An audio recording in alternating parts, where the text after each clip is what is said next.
cats like hiss a bit and go, and they look at you and they go, now do you understand?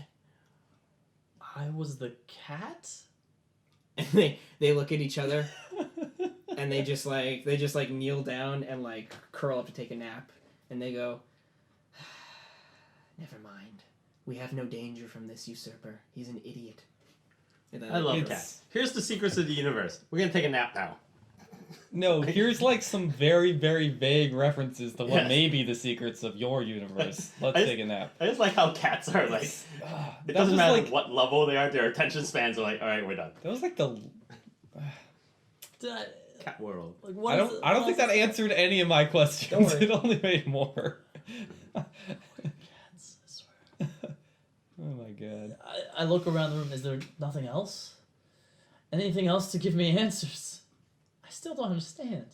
and the cats peer at you from their village huts, and they look, and they hiss a bit, and they go, you shouldn't be here, wizard. And they look towards the castle, and they go, go. This plane is coming to pieces.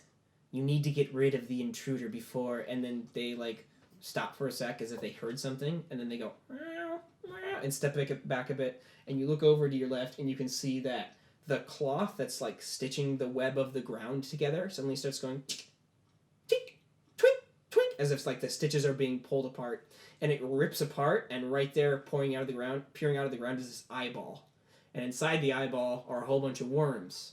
Each one of those worms has an eyeball, and inside each one of those eyeballs is a whole bunch of other worms, and, and the eyeball like opens up wide, and then there's another tear in in the ground, and out of it comes this jet of black water, just. And you hear this voice ringing out like, I found you. Frack, you're gonna get Ax's X. That's of Ax's pa- X. Of path to freedom. No, who's gonna guard my treasure? Gabriel, that's not important. We need to get Percival There was any treasure and get out of here. We must go to Percival. So The longer we're here, the more tears appear. So the ground continues to like tear and rip open and such, and the cats are like freaking out and meowing, and they're like grabbing thread frantically and trying to stitch the world back together. Let's go. We must go now. Go. Okay. All right, we're running towards the castle. So you guys go on running towards the castle, and as you look up, you can see that even in the sky there are tears opening and black water pouring out, red mist pooling out through all of them. So you run towards the castle, and as you hustle along and run, Merek, you suddenly go, ugh, and get knocked back one more time. Damn it. Yeah. So you go and get knocked back, and there's a flit, and you see the boy standing there with a similar circle set up before, and there's the two horns in the center. But this time, there's a variety of knights standing around him. You recognize the symbol on their breastplates. These are knights of Io. If you had to guess, members of the Ivory Order. Oh. And they look around, and they peer at him questioningly, and he goes, all right. And he looks around and goes, I see what's really been going on this entire time. I understand. But if we're really going to try and capture Ithelstep, we have to be careful. And they all nod. And he goes, okay, here goes nothing. And the boy like bends down and puts his hands on and is about to put his hands on the circle, and he goes, wait. And he turns around and he looks up at the knights, and he like gets a smile across his face, and he goes, help me. And he like runs over to the wardrobe and like starts to drag it into the circle, and one of the knights goes, what are you doing? And he goes, a containment, a better field to hold on to him, you see. Once we do this, he can be easier contained, and then I can summon him back at any time and use his power when I need it. And the knights go, no, that's a horrible idea. We should destroy him rather than trying to contain him. And the kid goes, no, you don't understand. If I can contain him, then you can use him to suss out the other demons. You can get all 8 of the monarchs in one swoop. And the Ivory Order looks at him, and one of them like strokes his chin and goes, all right, maybe you're on to something. And the kid like goes, help me, and they like pull the wardrobe over in the middle of the circle, and the kid goes, my mother might have been a bad person, but I'm not going to be. And he like opens the door and grabs the 2 horns and looks at the wardrobe and puts them up to the wardrobe, and he like nods to one of the knights, and the knight goes, what? And he goes, hold these. And the knight like holds them up against the wardrobe, and the kid goes and snaps at them, and they mend themselves to the wardrobe. And he goes, All right. Master of mending, I see. Yeah. Well, he's a tailor. He said, all right, here we go. And he like backs away, and he puts his hands down on the circle and pushes energy through it. And as he does so, the circle goes through, and there's a whole bunch of like subtle like shadows that slowly start to grow up around the wardrobe, just like slithering like this, just like that slither up, and they start to wrap around the wardrobe and such. And he goes, Ithelstep, demon of the underworld, I summon you. Come to my aid. Bid my call. And he like yells that out loud, and then suddenly there's this mighty roar in that sudden instant, and there's suddenly this bang and this flash of light, and other items in the room like chairs and stuff start floating and levitating, and the knights like step back a bit and draw their swords, and some of them form like preparation spell sigils with their hands, and the wardrobe like spins around a bit more and starts to rotate faster and faster as it spins around in the circle. He goes, heed my call, and there's this loud voice that suddenly booms out of the circle, and he goes, foolish boy, did you think you could capture me with such a pathetic power? You cannot do this. And the boy goes, no, I can do it. I can do it by myself. And he pushes more power into the circle, and he goes, now! And suddenly, reaching out of the circle come a whole bunch of threads, and they grab onto the knights, and they go, what is this? What is this treachery? And they like start to pull the knights towards the circle, and he goes, what are you doing? And he like looks around them, and he goes, I'm gonna be the most powerful wizard in the world. And the knights like get pulled closer and closer, and they go, you treacherous lout, you traitor, you evil whelp. And they like the threads suddenly pull all the knights into the wardrobe, and as they get pulled across the circle, they go, ah, and they are split apart into a whole bunch of different threads. And as they scream out in pain, suddenly their faces go, ah, and they start to grow long with fur. Cat people, that's why they're calling me usurper. And their eyes grow like yellowish in color and start to get color like that, and more fur comes over and he goes, what is he doing to us? And you hear that voice boom out and goes, boy, no. What is this? This power, how? How did you? And he goes, it's a gift from my mother. And he pushes more power into the circle, and all the knights get suddenly pulled into the wardrobe at that instant. And the boy starts laughing and goes, ha ha ha ha ha. And he laughs loud, and like wind picks up his clothes and stuff like that. And the knights get pulled into the wardrobe, get sucked down, and they're like, ah, and as they like grab onto the edge, like, no, and then out of the circle, for the briefest of instances, you see this huge demonic-like form with 5 eyes and 5 horns rise out of the circle, writhe, and he goes, Rah! And his hand gets pulled up into the circle and into the wardrobe, and he turns towards the boy and he goes, you, as long as you live, you and all your ancestors, you'll pay for this treachery. And his face like gets pulled into the wardrobe, and he goes, and the boy laughs and he goes, I need no power of demons. I am the power of demons. And it pulls Ithelstep into the wardrobe, and the wardrobe goes and shakes like this, and then the door suddenly just slams shut, and the wardrobe drops and hits the floor, and the circle suddenly fades away. Just, and the kid breathes a bit and goes,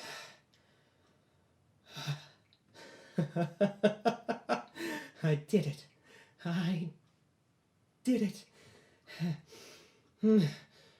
All right. Okay. Now. And he, like, waves his hand and the wardrobe disappears. And he goes, yes. And he, like, raises his hands up like this and he goes, Percival's perfect wardrobe. And then the vision ends. Son of a bitch. I guess. You were right to give up on worshipping Io. Had those been knights of Netro, they would have fought it off. Yeah, they would have. So you guys continue running along the plains, the tears ripping up left and right. Yes, we must. Okay. So you go charging ahead further and further, and you're like Original wizard. and you're like running across the plains, and as you get closer and closer to the castle, you can see more forms forming in the sky, and suddenly red mist starts pouring out of the cracks, and faces begin to form in them, and it's all Azizek's face. And he peers down at you and he goes, yes, come Come to me and give me my freedom. Yes. And he like yells, and then the sky dissipates. The red thread starts pulling more and more, and suddenly you can hear Percival's voice once again. He goes, Boss, please come and get me. I'm real scared here, boss. Yes, I'm on my way. Okay, so it tugs at you, and you continue running forward. We're on our way. I'm sorry. No, I'm just saying, it's like, Percival's getting what he deserves. Let him die. No, it may not be the same Percival. Oh, he is. Okay, so you guys continue running along the plain, and you're charging. Yes. You charge towards the castle, and eventually you get up towards the edge of the castle, and you see that there's this long cloth moat across the castle. Oh, so this What? is cloth too. Yeah, everything's Okay. cloth, and What? like a cloth. Excuse me, a cloth bridge There we go. across a Like- moat. I was Well, I mean, like, it would make sense like a cloth moat. Like, yeah, What? that's Yeah. water. Yeah. So you look down and you can see it's like just blue. you can see Yeah. like Wow. black water rushing through the moat, just Oh, okay. crashing around it. And there's more thunderclouds in the sky where the red mist is flying about. And the castle lies in front of you. And you hear Percival's voice in your head and goes, Boss, you gotta come save me. This guy's crazy. We're nearly there. Hold on just a little longer. You guys want to run across the moat? The bridge? There's a bridge? The bridge, I mean? Yes. Why do I Yes. keep getting those mixed up? Yes, the bridge. Yes. Okay. Jovan, I'm getting weak. You're gonna have to Wait, carry me. you are getting weaker? Yes. Whatever, I'm gonna pick you up and sling you over my shoulder. So low blood sugar, huh? Yeah, it's a curse. All right. So yeah, you I'm tired. pick Merek up and like start carrying him across your shoulder into the castle. And as you move into the castle, you move past like the portcullis with the drawbridge and like move into it, and you move into the main castle grounds, and you can see that this castle is completely devoid of anything. It's like completely devoid of life. And ahead of you, and it's all made out of cloth. Like it looks really real, but it's made out of cloth, obviously.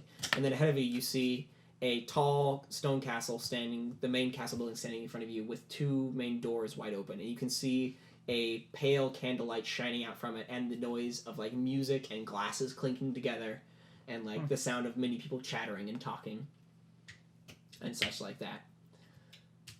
Strange, but I guess we must press on. So you move forward, walking forward. Is the string telling us anywhere like where in particular Nope. in the castle? It's just pointing going straight to the towards castle? towards the room. Not that useful. Yeah. But oh well. So you stride into the room, and as you stride in, you realize that there's some sort of royal ball going on. So there's a whole bunch of different ladies and men dressed up in finery and clothes and dresses, and you guys are like in your adventuring gear, and you like step in, and they're like all spinning about and stuff, and it almost seems unreal, like the amount of people in this room and the things that they're doing, turning around and such like that. And as you enter, they turn to look at you, and they go, "Oh, other guests, please, come and join us." And they wave their hands towards you. "Come and join us in our dance."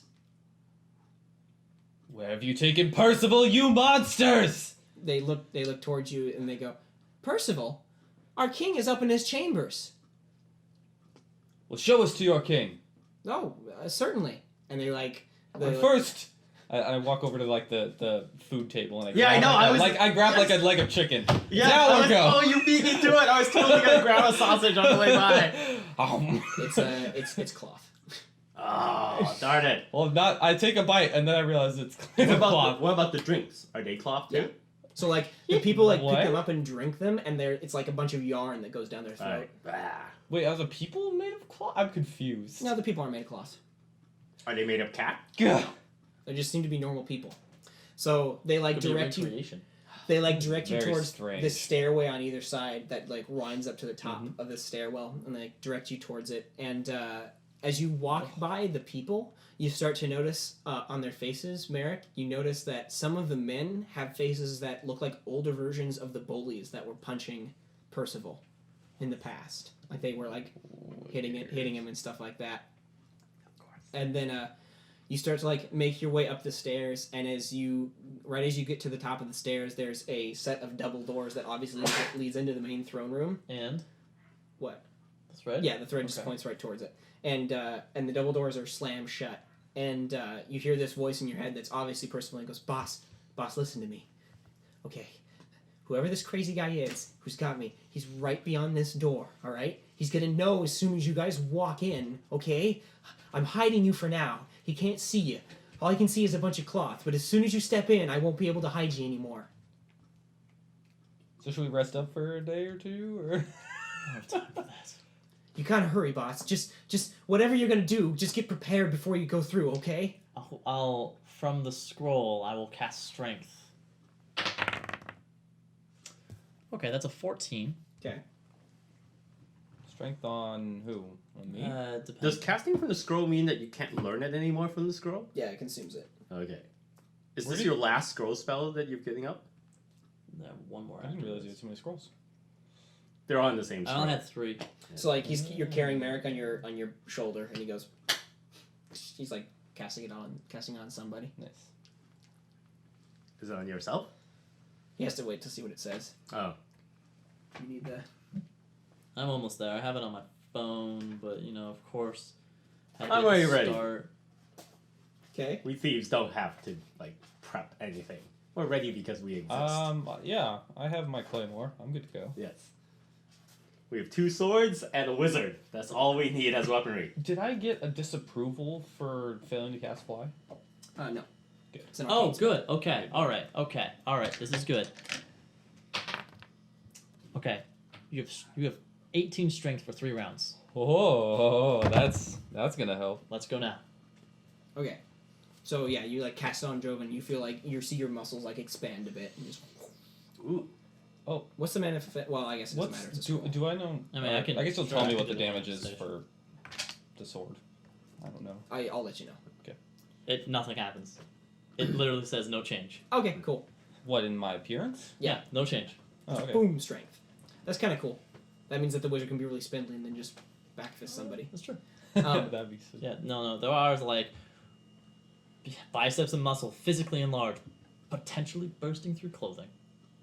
But no, this is just no change. Anyway, so you guys want to press open the doors? Yeah, let's go. But I'm gonna be by myself because you gotta be doing all your You're stuff. staying where you are? No, I'm gonna be standing on my own, no longer carried by you. yes, of course. All right. Well, I mean, you can just hold on to me, and I'll just do what I'm on fighting. Just be there, like a cloak. No, He's not you're really, that like, big. If I had completely- enlarged, I could do it, but Well, no, I'm picturing the wind blows and Merek's flapping like Oh, in the okay. wind. So- I stand there, gallant. let's go. Okay. So you guys press open the doors, and right as you open the doors, another vision hits you. And you're just like, and it snaps back, and it snaps over to Percival, the human Percival, Mhm. sitting in the middle of this glade and crying over the scarf. Much older now, obviously after doing the whole wardrobe thing, and he's just crying over the scarf again. And he goes, "What was it all for?" And he tears run down his face and stuff, and goes, "I never wanted to be this person. I never wanted to be this monster." And he throws the scarf to the side. And he stands up a bit and goes, "I thought power would give me what I wanted, but all it did was make me miserable." And he looks off into the glade on either side, and he sits down again, and he goes, and he grabs his head for a second. He goes, "No, stop!" And then suddenly the wardrobe appears behind him, and the door suddenly curls around, and curling out of the door comes this hand with 5 claw fingers on it, which makes sense, but it's funny. And slowly opens the door, and you see this demonic head lean out a bit with one horn peeking out, and he goes, "Percival, Percival, how about I give you some more power, Percival? Wouldn't that make you feel better?" And Percival turns around and goes, and he looks at the wardrobe and he backs away and he goes, No, get away from me. I don't want it." And he goes, "You fool. To think the entire time you thought you were doing it all on your own. I may be trapped in here, but I can still influence you." And he backs away and goes, I didn't think that I... And Ithelstep looks down at him like the one eye, and he goes, "Percival, you really need to ask who's pulling the strings." And then Percival goes, huh, and suddenly his hand like juts up in one place, and then his other hand goes up like this. He goes, what the? And then they go, and they start clapping together like this. Yeah, just like yours did. They start clapping together like this, and goes, huh? And this fear of terror goes over you, and you get the sense that Percival probably thinks he's going insane, and like claps his hands together, and his hands like drop down to either side, and Ithilstep goes, "You wanted power. Now you're going to be my puppet, my pawn." And he directs, and he like lifts a finger like this out of the wardrobe. What? Go ahead. Okay. And don't you dare make the reference. And Percival like lifts his hand up like this and goes, "No." And he lifts his hands up, and the forest like suddenly just catches on fire and just burns and just catches everywhere. And he goes, "No!" And there's this laughing, and the hand like curls away, and the wardrobe closes. And then your vision flits a bit, and it flicks to Percival like standing in the middle of this town, and he's like down on his knees and yelling up into the sky, and there's like dead people everywhere. There's blood and fire going off all over the place like that, and he's just yelling up into the sky in pain, and he goes, "I can't take this. I won't. I'm not gonna be controlled like this." And he looks over, and he looks over, and he looks over to the side, and he sees a black cat off to the side, and the black cat watches him and peers, and the cat goes, "I warned you." And he goes, "No, not even death's gonna get the better of me today." And he grins a bit, and he goes, "Farrar!" And he calls out, and this the white cat that you saw before comes running over, and Percival like grabs it like this, and he goes, "All right, I haven't tried this spell many times, but I think I've got the theory." And then he puts Farrar down, and he spreads his hands wide, and the wardrobe opens in front of him, and it spreads open wide, and he goes, "Let's make ourselves a net." And he grabs Farrar and jumps into the wardrobe, and then your vision flits away. Make ourselves a net? Mm-hmm. Like a safety net? Okay, so you suddenly like come out of your vision, and you're in the middle of this wide open throne room, and the throne room is ornate. It's got a whole bunch of different colored decorations and famous paintings of like famous people and scientists you know from the world of Oir, except they all have heads of cats instead of their actual heads. And then at the far back of the throne room is a throne, and upon that throne sits Azazex in his misty form, and the mist is like curling about, and he sees the three of you walk into the throne room, and he flits up from the throne a bit and goes, "Huh," and he drifts down a bit and goes, "You just came right to me? Interesting."